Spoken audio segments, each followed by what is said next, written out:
근데 그렇게 오신 분들이 요청을 하면 다 안 되는 경우가 많잖아요. 안 된다고는 안 하시죠? 바로? 완곡하게 얘기를 하죠. 이렇게 돌까 돌려가기. 아니, 다시.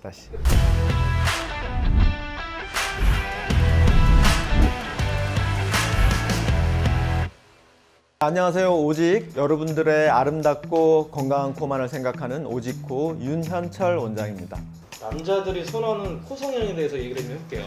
과거에는 저희 병원을 찾아오시는 분들의 비율이 한 1:9, 남자가 10%, 여성분들이 90% 정도 됐는데, 최근에는 남자가 40%, 여성분들이 한 60%, 남자분들이 되게 많이 늘었습니다. 여기 미간 부분이 좀 높으신 걸 많이들 선호하세요. T자라고 그러죠. 이 이마랑 콧대랑 이게 명확하게 드러나 있는 걸 선호하시고, 코끝이 윤곽이 뚜렷하게 잡히는 걸 선호하세요. 좀 약간 둥글둥글한 그런 느낌보다 이 연골 같은 부분이 좀 명확하게 드러나 있는 부분을 선호하시고, 당연히 코끝은 이제 정면에서 봤을 때 콧구멍이 보이면 안 되죠. 선이 좀 뚜렷해 보이는 그런 걸 많이들 선호하시는 것 같습니다. 근데 그렇게 오신 분들이 요청을 하면 다 안 되는 경우가 많잖아요.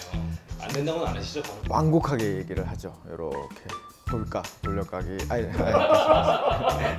다시.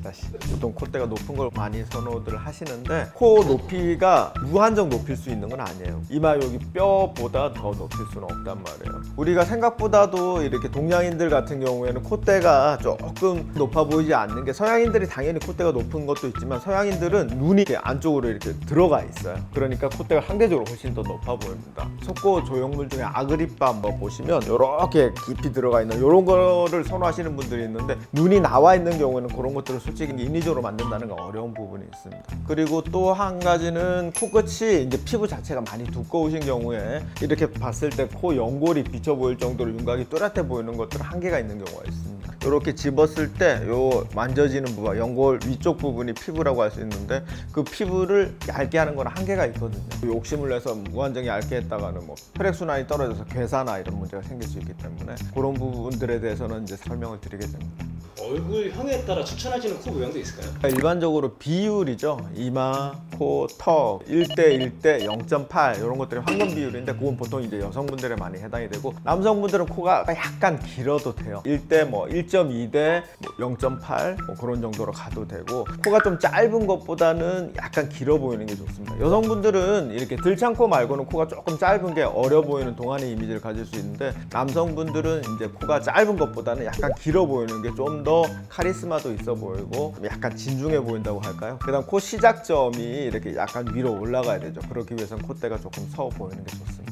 미간에서는 눈 동자에서 콧대가 6mm 이상 이렇게 가는 게 좋고, 그 다음 비순각 같은 경우 남자는 뭐 95도, 100도 정도까지 그렇게 이제 교과서에 나와 있는데, 서양 교과서인 거죠. 서양인들은 위턱이 돌출이 되어 있지 않아요. 들어가 있으니까 이게 95도, 100도일 때 들려 보이지 않는데, 동양인들은 여기 대부분 여기가 좀 돌출이 되어 있죠. 거기서 95도, 100도 나면 들창코가 되게 됩니다. 그렇기 때문에 절대적으로 판단을 하시면 안 될 것 같고, 그 다음 눈이 나와 있는 경우가 있어요. 그렇기 때문에 미간도 역시 일률적으로 적용한다는 건 안 될 것 같고, 비순각, 각도, 인중이 보이는 정도 종합적으로 판단해서 결정을 하셔야 될 것 같습니다. 그리고 어떤 분들은 이제 요즘 정보가 너무 넘쳐나다 보니까 메모지에 적어 오시는 분들이 있어요. 그래서 여기 눈동자에서 높이가 얼마가 되고 이 각도가 얼마야 되고 이렇게 얘기하시는 분들이 있어요. 하지만 그건 진짜로 어떻게 보면 본인하고는 전혀 안 맞을 수 있는 겁니다. 눈동자, 이마, 코 길이, 위턱이 돌출되어 있는 정도, 인중 길이, 이런 모든 것들을 판단을 해야 됩니다.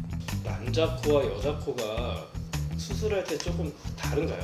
코 라인이라고 설명드릴 수 있을 것 같아요. 여성분들은 약간 이제 곡선이 들어가야 되죠. 남성분들은 이제 아무래도 직선들이 좀 더 선호되고요. 이제 이게 점점 좀 줄었어요, 차이가. 예전에는 이제 여성분들이 뭐 버선코 뭐라는 말도 있고, 뭐 반버선, 직반버선. 그래서 최근에는 또 저는 직선코가 좋아요 이런 분들이 되게 많고요. 남성분들이 오히려 저는 직선보다는 약간 직반버선, 코끝이 좀 올라갔으면 좋아요 뭐 이렇게 얘기하시는 분들도 있습니다. 예전에는 어떻게 보면 기준이 되게 명확했었는데, 여성분들은 곡선이 들어가야 되고 남성분들은 직선 라인 이런 게 있었는데, 요즘 이 차이가 점점 좀 줄어든, 성형에 있어서도 약간의 유니섹스 바람 그런 게 있는 것 같습니다. 남자들 같은 경우에 이제 젊었을 때는 언제 또는 나이 들어서도 좀 할 수 있잖아요. 그 시기가 좋은 시기가 있을까요? 안 되는 시기 이런 건 솔직히 별로 없죠. 연령대로는 제가 뭐 70대 남자분도 해드린 적이 있습니다. 평생의 소원이셨대. 이제 마지막 경과 보고 가시는데 저한테 이제 악수해 주면서 원장님 정말 좋은 일을 하시는 거예요. 예, 평생의 이렇게 수건이었습니다. 라고 얘기를 해주시더라고. 그래서 아이도 있으신데 무슨 수술을 라고 얘기할 건 절대 아닌 것 같습니다. 그리고 나이가 어린 거는 보면 얼굴이 자라면은 연골도 자라게 되는데 거기에 있는 연골을 손상을 주면 안 되겠죠. 그래서 대략적으로 성장이 완료된 이후 제가 이제 원칙으로 잡은 거는 고2 겨울방학. 왜냐면 이게 특수한 경우가 있더라고요. 그래서 고3 이제 수능 전에 뭐 면접을 본다든지 이런 경우는 그 전에 좀 이렇게 수술을 하기를 되게 강하게 원하셔가지고 제가 원칙으로 잡은 거는 고2 겨울방학 때는 하는 걸로.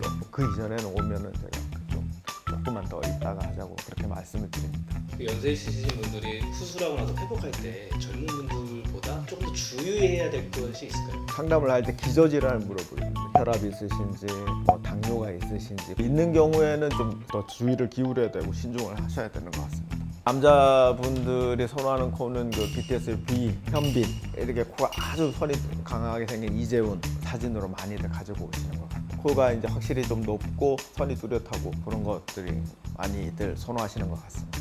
네, 오늘은 점점 비율이 증가하고 있는 남성 코 성형의 특징, 그리고 남자들이 선호하는 코 모양, 남자분들의 코 성형이 여성분들과 어떻게 다른지 그런 것들에 대해서 알아보는 시간을 가졌습니다. 오늘도 방문해 주셔서 감사합니다.